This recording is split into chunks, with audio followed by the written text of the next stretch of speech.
গিয়ে বলি যে হ্যাঁ গো একটু শাবলটা দেবে, আমি একটা ধ্বজা গাড়ব। তো তার যদি দেওয়ার ইচ্ছা না থাকে তখন সে কি বলবে, ঘুরিয়ে কথাটা বলবে যে শাবলটা তো দিতাম গো, কিন্তু শাবলটাতে আমি সর্ষে শুকোতে দিয়েছি। শাবলে কোনদিন সর্ষে শুকায়? কিন্তু সরাসরি বললেন না যে দেবো না, বলছে শাবলটাতে আমি সর্ষে শুকোতে দিয়েছি।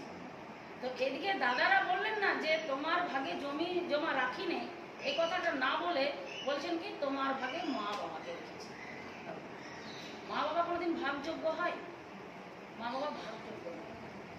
তো বাবার কাছে যখন গেলেন তখন বাবা বললেন, পুত্র তোমার দাদারা তোমাকে ঠকিয়েছে, তবে ধন সম্পদ তো, অর্থ সম্পত্তি সব তো জীবিকা নির্বাহ করার জন্য, তো জীবনযাপন